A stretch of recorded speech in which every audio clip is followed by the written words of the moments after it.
Assalamualaikum, jangan lupa angkat tangan kanan dan lalu tekan tombol subscribe yang sudah subscribe. Terima kasih sebanyak-banyaknya. Mari kita lanjutkan cerita sebelumnya. Bab 1423. Dengan kekuatan dan kekuasaannya di dunia penyihir. Setelah bangkit, dia hanya perlu berseru dari ketinggian untuk dapat mengubah serenara dan tata dunia. Akan ada perubahan. Teguh tidak bisa menahan diri memikirkan hal-hal tersebut. Pupil matanya mengecil dan sorot matanya menjadi tajam. Teja sendiri juga tidak kalah terkejutnya dibandingkan dengan Teguh. Melihat reaksi keduanya, Pak Yuda berhenti sejenak. Dia memberi mereka waktu untuk mencerna dan melanjutkan, sekembalinya dari benua Eronia sebelumnya. Aku dan Iblis Jivan mengikuti jejak sutra yang ditinggalkan oleh Raja Sihir Racun. Menelusuri ribuan mil hingga sampai ke daerah Malajang dan mengetahui sebagian besar rencana Raja Sihir Racun. Raja Sihir Racun telah mendekati akhir permainan. Aku rasa, hanya dalam waktu sekitar 1 bulan, Raja Yama yang pernah menguasai dunia dengan kekuatannya yang dahsyat akan bangkit kembali dengan ulah Raja Sihir Racun, dan berkuasa di seluruh dunia. Waktu 1 bulan, waktu yang tidak panjang, untuk menstabilkan bentuk internal serenara, masih membutuhkan lebih banyak waktu. Teguh dan Teja saling memandang satu sama lain, keduanya merasakan urgensi waktu. Sekarang, Pak Yuda menatap dengan serius, Raja Sihir Racun hanya 1 langkah lagi untuk menyukseskan rencananya. Langkah terakhir yang sangat penting, yang harus dia selesaikan dalam waktu 1 bulan. Teguh segera bertanya, Guru, apa langkah terakhir Raja Sihir Racun? Perang. Pak Yuda menatap Teja dengan tajam lalu mengucapkan satu kata. Dengan pelan, perang. Teguh mengerutkan keningnya, tidak terlalu mengerti. Pak Yuda melanjutkan penjelasannya, Raja Yama, sosok yang luar biasa seperti ini, sudah menguasai penciptaan langit dan bumi. Untuk menghidupkannya kembali bukanlah hal yang mudah. Raja Sihir Racun perlu memulai perang untuk mengumpulkan banyak kebencian. Kemudian menumbuhkan jumlah serangga legendaris yang cukup dan akhirnya menghidupkan kembali Raja Yama. Seiring dengan penjelasan Pak Yuda, Teguh berangsur-angsur mengerti. Akhirnya dia mengerti. Tidak heran Raja Sihir Racun mengumpulkan begitu banyak jenazah master. Ternyata untuk mengolah mereka menjadi tentara legendaris yang paling setia, untuk memanen kehidupan dan mendapatkan amarah. Pada akhirnya, memulai perang besar untuk mencapai tujuan akhir mereka. Setelah mengetahui rencana Raja Sihir Racun, Teguh bertanya, Guru, jika kita menyerang Raja Sihir Racun sekarang, berapa peluang kita untuk menang? Pak Yuda menggelengkan kepala dan berkata, 0. 0. Apakah artinya tidak ada peluang menang? Guru, tidak mungkin. Bagaimana mungkin kita tidak memiliki peluang menang? Teguh segera menjawab dengan tidak puas, sekarang aku sudah mencapai alam bela diri suci. Ditambah dengan guru serta para orang tua itu, Pak Tejasvi dari Sekte Obat-Obatan. Totalnya ada 4 master alam bela diri suci.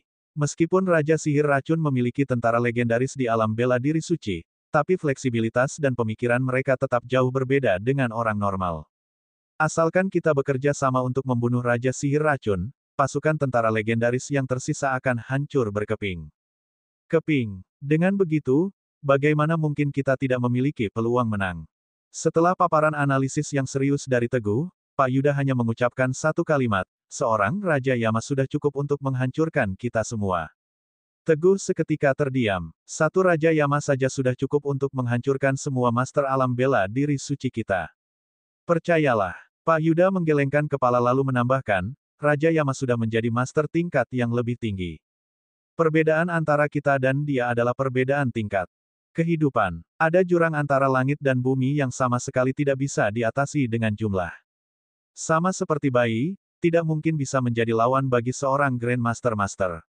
Kedua belah pihak sama sekali tidak berada dalam dimensi yang sama. Setelah mendengar kata-kata ini, Teguh langsung diam.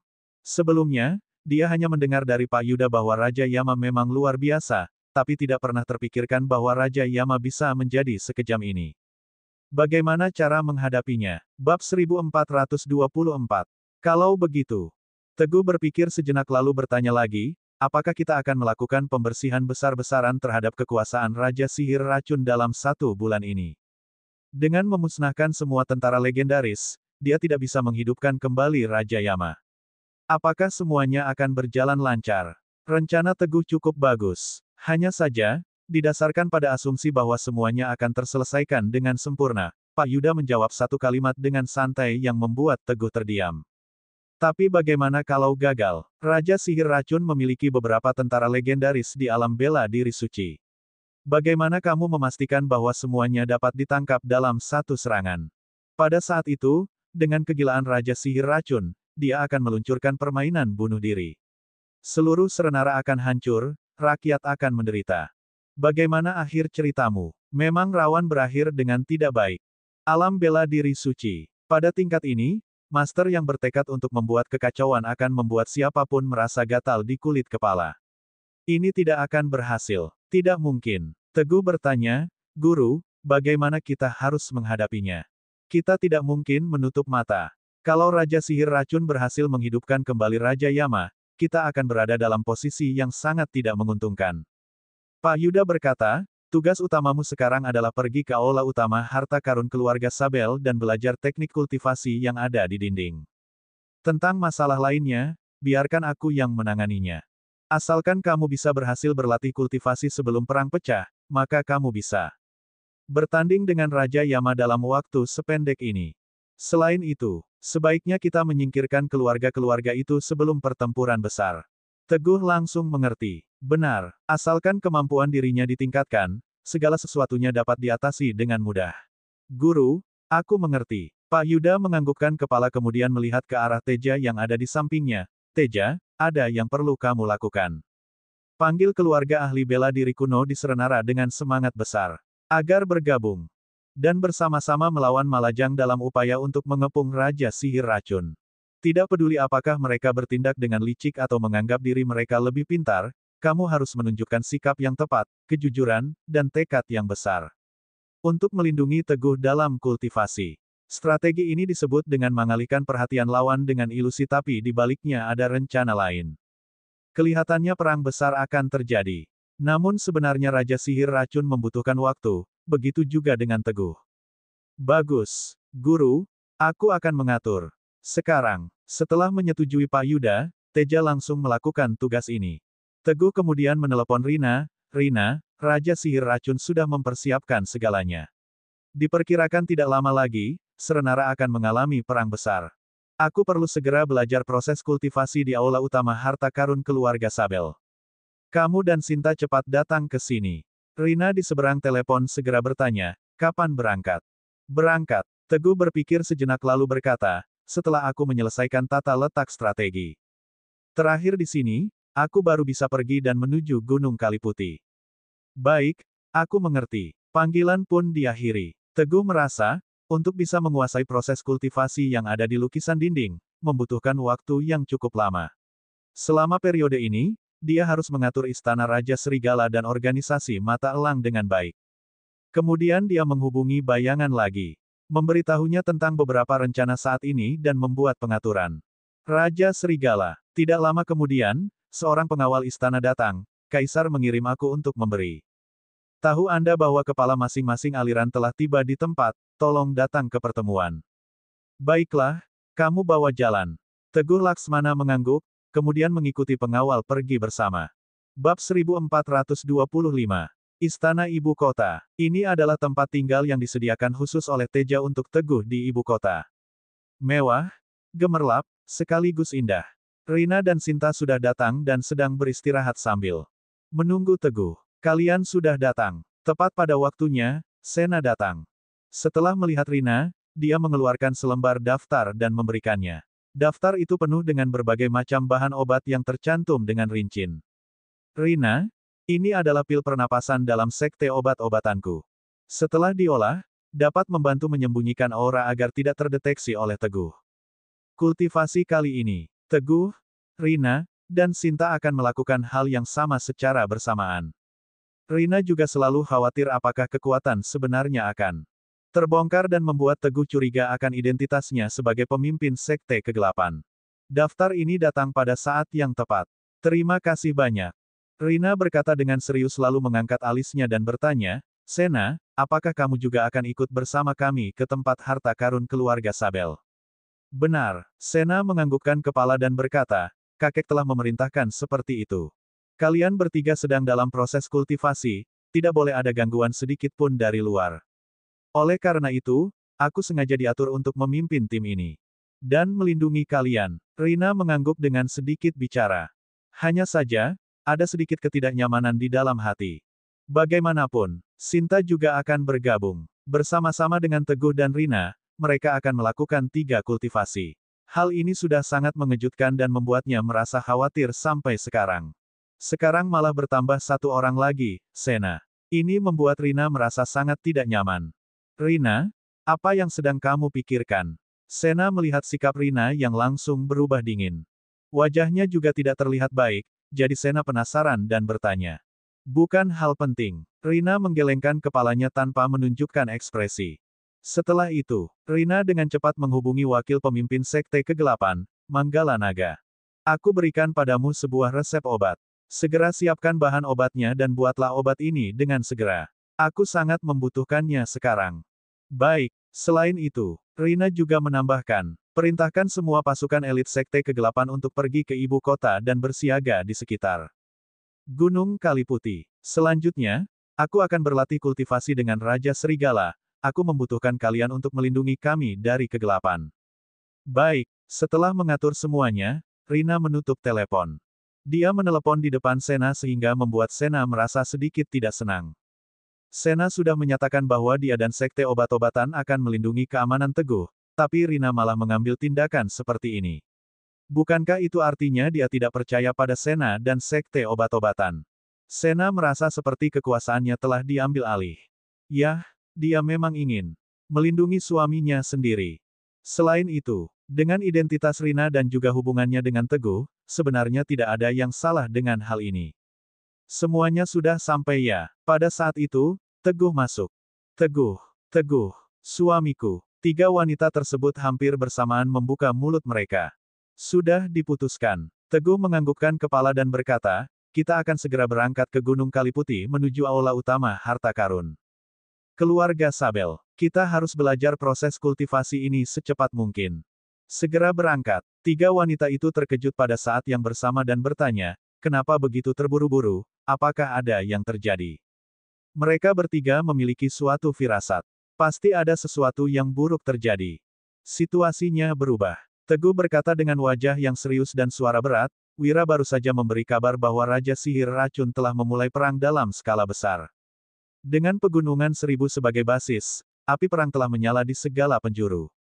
Bab 1426. Aku yakin, Raja Sihir Racun sudah tidak sabar lagi untuk mewujudkan ambisinya. Ekspresi wajah Rina tiba-tiba berubah. Api perang tersulut. Krisis datang dengan diam-diam. Memang perlu mempercepat waktu. Baik, Rina langsung menyetujuinya, aku akan bersiap-siap sekarang. Sinta dan Sena Sabel juga pergi untuk mengemas barang-barang mereka. Siap kapan saja untuk berangkat bersama Teguh menuju Gunung Kaliputi. Tak lama kemudian, semua orang sudah siap. Adik, Kak Teguh. Ketika Teguh sedang bersiap-siap untuk pergi, Teja, Bayangan, dan orang-orang lain datang diam-diam tanpa membawa pengawal. Hubungan ini sangat penting. Menyangkut hidup dan mati jutaan rakyat Serenara, juga menyangkut keberlanjutan negara Serenara. Adikku, jagalah dirimu. Teja dengan tegas menepuk bahu Teguh. Teguh menyadari bahwa tanggung jawabnya sangat berat tapi dia tetap dengan tekadnya dan berkata dengan tersenyum, jangan khawatir, kakak senior. Aku tidak akan membiarkan rencana Raja Sihir Racun berhasil.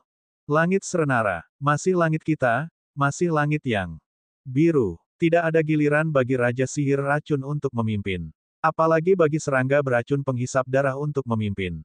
Memang benar, Raja Serigala tetap menjadi Raja Serigala. Dia tidak pernah pergi jauh. Teja tersenyum dan merasa lega. Kak Teguh, Bayangan juga maju ke depan dan memukul dadanya dengan keras. Apabila ada yang perlu aku dan Istana Raja Serigala lakukan, beri perintah saja. Aku akan menjaga semuanya dengan baik sampai kamu kembali. Sepasang mata pria berkulit gelap ini begitu terang saat ini, penuh dengan keteguhan tekad. Teguh tersenyum, Bayangan, selama aku tidak ada, kamu akan memimpin Istana Raja Serigala dan mendengarkan perintah Kaisar. Selain itu, jika ada laporan militer khusus, silakan hubungi Sena dan kirimkan ke aku. Saat dia sedang menutup diri, dia pasti akan mematikan alat komunikasi. Jadi, Bayangan hanya bisa mengirim pesan kepada Sena. Baik, sekarang, Bayangan sudah Menjadi seorang master di alam bela diri raja. Namun masih tanpa sadar, membenarkan kedua kakinya dan memberikan salam militer kepada Teguh.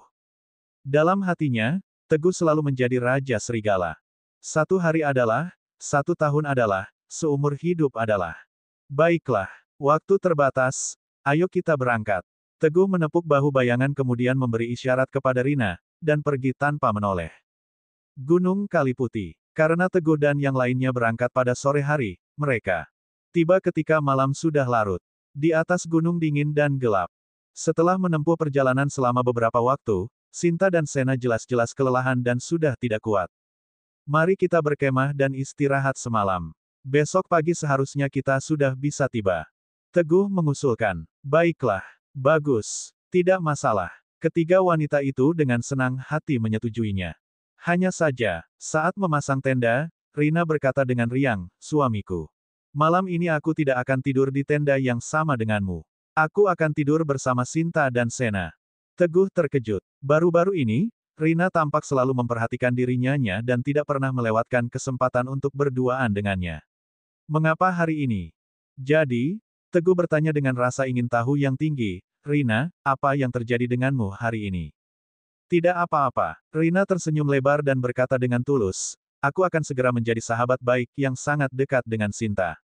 Jadi, aku harus membangun hubungan dengannya, bukan? Bab 1427. Teguh terdiam di tempat. Tentu saja dia mengerti apa yang dimaksud oleh Rina. Mereka terdiri dari 1 laki-laki dan 2 perempuan yang akan berlatih kultivasi bersama. Bukanlah hal itu akan membuat mereka menjadi sangat dekat.